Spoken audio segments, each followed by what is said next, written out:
ವೇದಿಕೆಯಲ್ಲಿರುವಂಥ ಎಲ್ಲ ಅಧಿಕಾರಿ ಬಂಧುಗಳೇ, ಆಸ್ತಿಕ ಬಂಧುಗಳೇ, ಮಹಾಶಯರೇ ಹಾಗೂ ಮಾತೆಯರೇ, ಕೆಂಪೇಗೌಡರ 516ನೆಯ ಜಯಂತಿಯ ಶುಭಾವಸರದಲ್ಲಿ ನಾವಿಲ್ಲಿ ಸೇರಿದ್ದೇವೆ.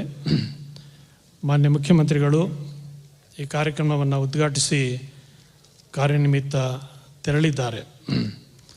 ಅವರು ಮತ್ತು ಇದೀಗ ಮಾತನಾಡಿದಂತಹ ಮಾನ್ಯ ಉಪಮುಖ್ಯಮಂತ್ರಿಗಳು ಕೆಂಪೇಗೌಡರ ವ್ಯಕ್ತಿತ್ವದ ಬಗ್ಗೆ, ಅವರ ದೂರದೃಷ್ಟಿಯ ಫಲವಾಗಿ ಇವತ್ತು ಬೆಂಗಳೂರು ಹೇಗೆ ಒಂದು ನವನವೀನ ಸಂಸ್ಕೃತಿಯನ್ನು ಪಡೆದುಕೊಂಡಿದೆ ಅಂತನ್ನುವಂತಹ ಮಾತುಗಳನ್ನು ಹೇಳಿದ್ದಾರೆ.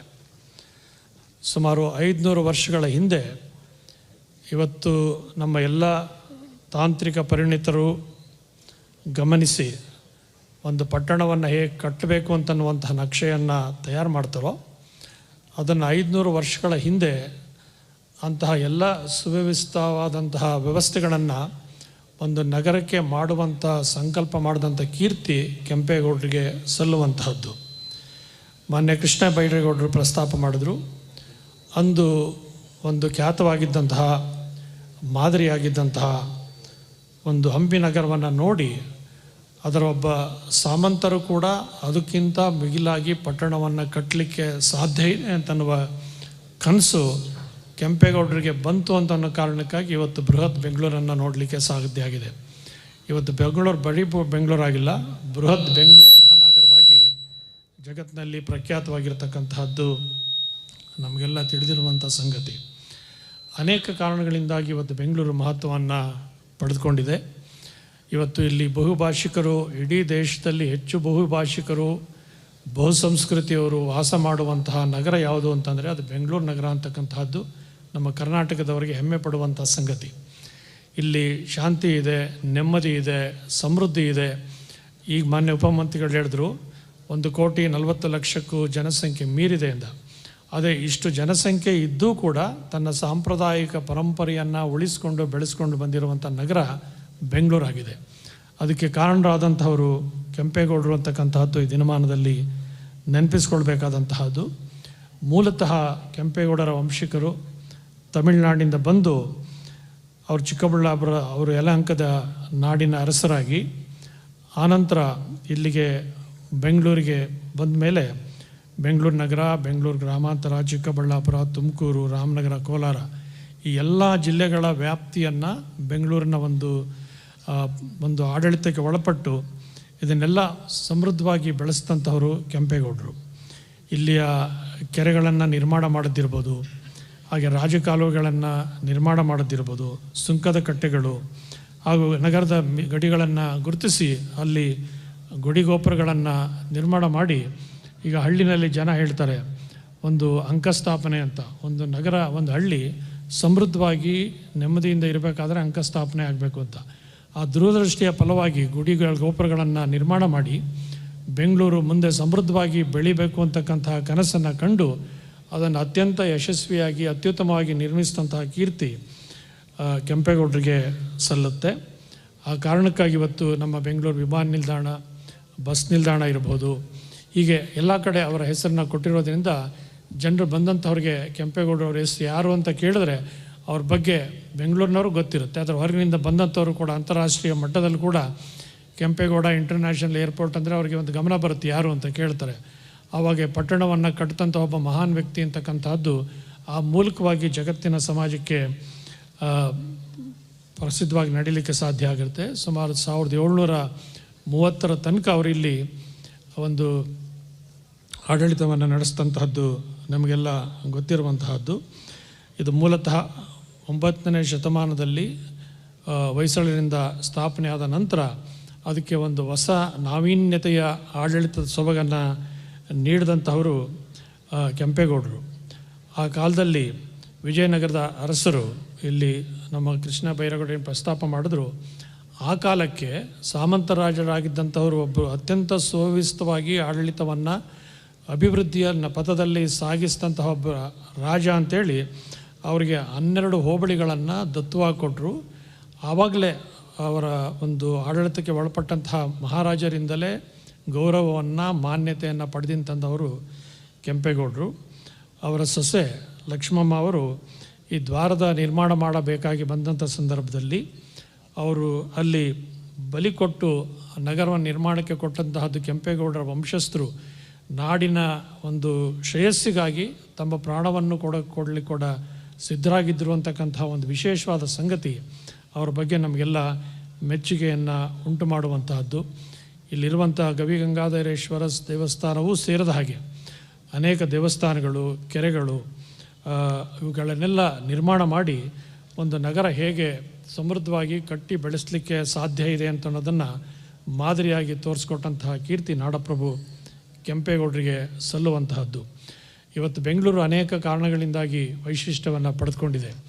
ಇವತ್ತು ಅಂತಾರಾಷ್ಟ್ರೀಯ ವಿಮಾನ ನಿಲ್ದಾಣ ಆಗಿದೆ. ಇಲ್ಲಿಗೆ ಬರುವಂಥ ಕಾರಣ ಇವತ್ತು ಅಂತಾರಾಷ್ಟ್ರೀಯ ಮಟ್ಟದಲ್ಲಿ ಖ್ಯಾತಿಯನ್ನು ನಮ್ಮ ಬೆಂಗಳೂರು ಪಡ್ಕೊಂಡಿದೆ ಅಂತಕ್ಕಂತಹದ್ದು ನಮಗೆಲ್ಲ ಹೆಮ್ಮೆ ಪಡುವಂಥ ಸಂಗತಿ.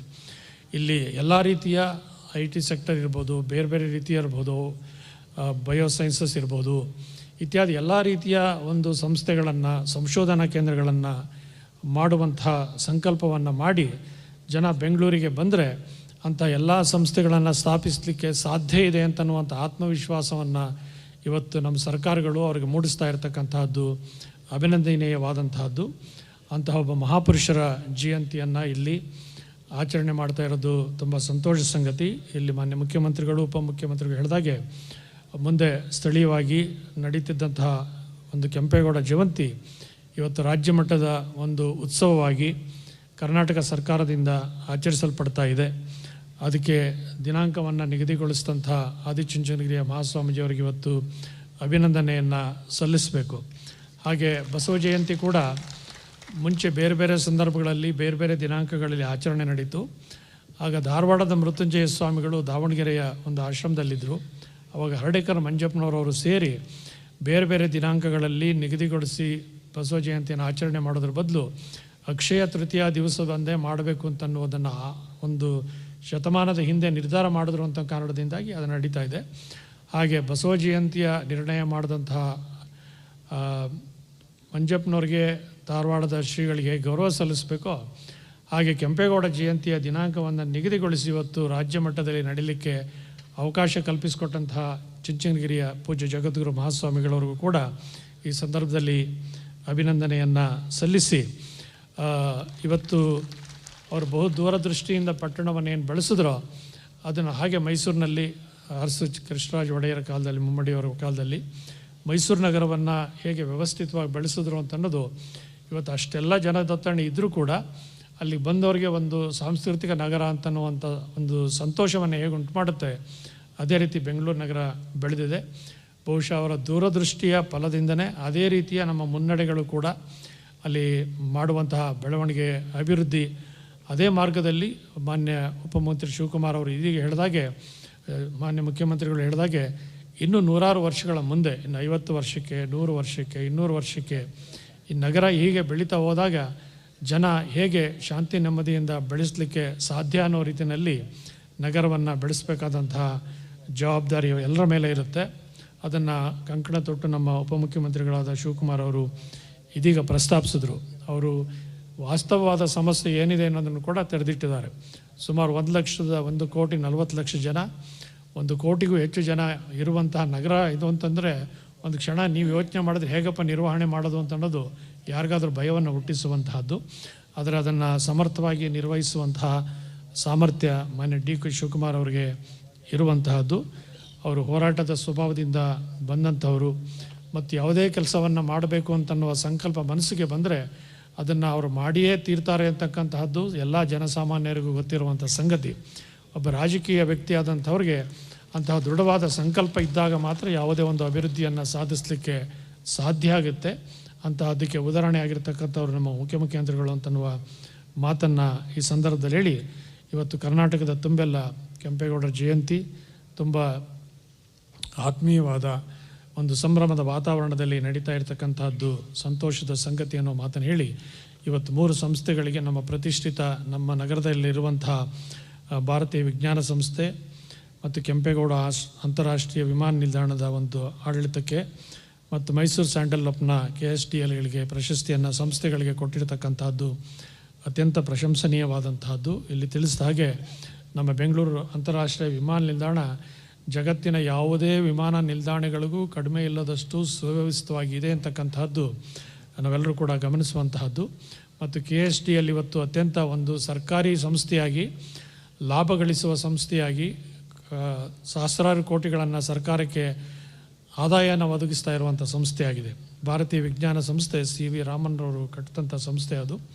ಅವರು ಎಷ್ಟು ದೊಡ್ಡ ವ್ಯಕ್ತಿಗಳಾಗಿದ್ದರು ಅಂತಂದರೆ, ಒಮ್ಮೆ ಅಲ್ಲಿ CV ರಾಮನ್ ಅವರು ಇದ್ದಾಗ ಅನೇಕ ಜನ ವಿಜ್ಞಾನಿಗಳಿಗೆ ಸಂದರ್ಶನ ನಡೀತಾ ಇರುತ್ತೆ. ಸಂದರ್ಶನ ಮುಗಿಸಿ ಅವರು ಮನೆಗೆ ಹೋಗುವಾಗ ಒಬ್ಬ ಯುವಕ ಹೊರಗಡೆ ನಿಂತಿರ್ತಾನೆ. ನಿಂತಿದ್ದಾಗ ರಾಮನ್ ಅವರು ಹೊರಗಡೆ ಬರ್ತಾ ಇರ್ತಾರೆ. ಮೆಟ್ಲಿಳಿದು ಬಂದಾಗ ಆ ಹುಡುಗನ ನೋಡಿದ್ಕೊಳ್ಳೆ ನಮಸ್ಕಾರ ಸರ್ ಅಂತಾನೆ. ಅವ್ರಿಗೆ ಏನು ಅನಿಸುತ್ತೆ ಅಂತಂದರೆ, ಈ ಹುಡುಗ ಸಂದರ್ಶನಕ್ಕೆ ಬಂದಿದ್ದ, ಆಯ್ಕೆಯಾಗಿದ್ದೇನೋ ಇಲ್ಲವೋ ಆಯ್ಕೆ ಮಾಡಿ ಸರ್ ಅಂತ ರಿಕ್ವೆಸ್ಟ್ ಮಾಡಲಿಕ್ಕೋಸ್ಕರ ಅಲ್ಲಿ ನಿಂತಿದ್ದಾನೆ ಅಂತ ಅವ್ರು ಭಾವಿಸಿ, ಯಾಕಪ್ಪ ನಿಂತಿದೆಯಾ ಅಂತ ಕೇಳ್ತಾರೆ. ಅವನು ಹೇಳ್ತಾನೆ, ಸರ್ ಇಲ್ಲಿ ಸಂದರ್ಶನಕ್ಕೆ ಬಂದಾಗ ಹೋಗಿ ಬರ್ಲಿಕ್ಕೆ ಖರ್ಚು ಕೊಟ್ಟಿದ್ರು, ಅಲ್ಲಿ ಕೊಡುವಾಗ ಲೆಕ್ಕ ಹಾಕೋದ್ರಲ್ಲಿ ವ್ಯತ್ಯಾಸ ಆಗಿ ನನಗೆ ಜಾಸ್ತಿ ಹಣ ಕೊಟ್ಟಿದ್ದಾರೆ, ಅದನ್ನು ವಾಪಸ್ ಕೊಡಲಿಕ್ಕೋಸ್ಕರ ಇಲ್ಲಿ ನಿಂತಿದ್ದೀನಿ ನಿಂತಾನೆ. ಅವ್ನು ಬೆಂತಟ್ಟು ಹೇಳ್ತಾರೆ, ನಾಳೆ ಬಂದು ವಾಪಸ್ ಕೊಡು ಅಂತೇಳಿ ಅವನು ಹಣ ವಾಪಸ್ ಕೊಡೋದಿಲ್ಲ. ಅವ್ನು ಸೆಲೆಕ್ಟ್ ಮಾಡಿ ಪ್ರಾಮಾಣಿಕವಾದ ಇಂಜಿನಿಯರ್ ನಮ್ಮದು ಇಸ್ರೋಗೆ ಬೇಕು ಅಂತ ಸೆಲೆಕ್ಟ್ ಮಾಡಿದಂತಾರೆ ಅವರೇ ರಾಮಾನುಜಮ್ ಅವರು, ಅದು ಸೆಲೆಕ್ಟ್ ಆದಂಥವರು. ಅಂತಹ ಒಂದು ಹೃದಯ ಶ್ರೀಮಂತಿಕೆ ಇದ್ದಂತಹ ಸಂಸ್ಥೆಗೆ, ಭಾರತೀಯ ವಿಜ್ಞಾನ ಸಂಸ್ಥೆಗೆ ಇವತ್ತು ಒಂದು ಸಮಿತಿ ಆಯ್ಕೆ ಮಾಡಿರ್ತಕ್ಕಂತಹದ್ದು ಸಂತೋಷದ ಸಂಗತಿ ಅಂತ ಅನ್ನೋ ಮಾತನ್ನು ಹೇಳಿ ಈ ಕಾರ್ಯಕ್ರಮದಲ್ಲಿ ಭಾಗವಹಿಸಿದ್ದು ಸಂತೋಷ ಆಗಿದೆ. ಮಾನ್ಯ ಕೆಂಪೇಗೌಡರು, ಬಸವೇಶ್ವರವರು, ಅಂಬೇಡ್ಕರ್ ಅವರು, ಗಾಂಧೀಜಿಯವರು ಇವರೆಲ್ಲ ವಿಶ್ವಮಾನ್ಯವನ್ನು, ಕುವೆಂಪು ಅವರು ಹೇಳಿದಂಥ ವಿಶ್ವಮಾನ ಪ್ರಜ್ಞೆಯನ್ನು ಬೆಳೆಸಲಿಕ್ಕೆ ಪ್ರಯತ್ನ ಪಟ್ಟಂಥವರು, ಆಶಿಸಿದಂಥವರು. ಅಂಥ ಮಹಾತ್ಮರ ಒಂದು ಸಂದೇಶಗಳನ್ನು ಬದುಕಿನಲ್ಲಿ ಆಚರಣೆಗೆ ತರುವಂಥ ಪ್ರಯತ್ನ ಮಾಡಿದ್ರೆ ಅದೇ ನಾವು ಅವರಿಗೆ ಸಲ್ಲಿಸುವಂಥ ಗೌರವ ಆಗುತ್ತೆ. ಅಂಥ ಪ್ರಯತ್ನ ನಿರಂತರವಾಗಿ ನಡೀಲಿ ಅಂತ ನಾವು ಆಶಯವನ್ನು ವ್ಯಕ್ತ ಮಾಡಿ ಈ ಕಾರ್ಯಕ್ರಮಕ್ಕೆ ಬಂದದಕ್ಕೆ ಸಂತೋಷವನ್ನು ವ್ಯಕ್ತಪಡಿಸಿ, ಭಗವಂತನ ಕೃಪೆ ನಿಮಗೆಲ್ಲ ಇರಲಿ ಅಂತ ಹಾರೈಸಿ ಈ 4 ಮಾತಿಗೆ ವಿರಾಮ ಕೊಡ್ತೀವಿ.